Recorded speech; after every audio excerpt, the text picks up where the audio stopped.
پھر اگر اللہ تم کو ان میں سے کسی گروہ کی طرف لے جائے اور وہ تم سے نکلنے کی اجازت طلب کریں تو کہہ دینا کہ تم میرے ساتھ ہرگز نہیں نکلو گے اور نہ میرے ساتھ مددگار ہو کر دشمن سے جنگ کرو گے۔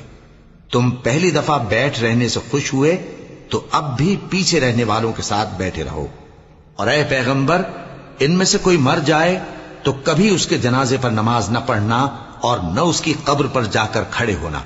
یہ اللہ اور اس کے رسول کے ساتھ کفر کرتے رہے اور مرے بھی تو نافرمان ہی مرے۔ اور ان کے مال اور اولاد سے تعجب نہ کرنا، ان چیزوں سے اللہ یہ چاہتا ہے کہ ان کو دنیا میں عذاب کرے، اور جب ان کی جان نکلے تو اس وقت بھی یہ کافر ہی ہوں۔ اور جب کوئی صورت نازل ہوتی ہے کہ اللہ پر ایمان لاؤ اور اس کے رسول کے ساتھ ہو کر جہاد کرو، تو جو ان میں دولت مند ہیں وہ تم سے اجازت طلب کرتی ہیں اور کہتے ہیں کہ ہمیں تو رہنے ہی دیجئے کہ ہم بیٹھ رہنے والوں کے ساتھ ہو جائیں۔ یہ اس بات سے خوش ہیں کہ عورتوں کے ساتھ جو پیچھے رہ جاتی ہیں گھروں میں بیٹھ رہیں۔ ان کے دلوں پر مہر لگا دی گئی ہے سو یہ سمجھتے ہی نہیں۔ لیکن پیغمبر اور جو لوگ ان کے ساتھ ایمان لائے سب اپنے مال اور جان سے لڑے، انہی لوگوں کے لیے بھلائیاں ہیں اور یہی مراد پانے والے ہیں۔ اللہ نے ان کے لیے باغات تیار کر رکھے ہیں جن کے نیچے نہریں بہہ رہی ہیں، ہمیشہ ان میں رہیں گے، یہی بڑی کامیابی ہے۔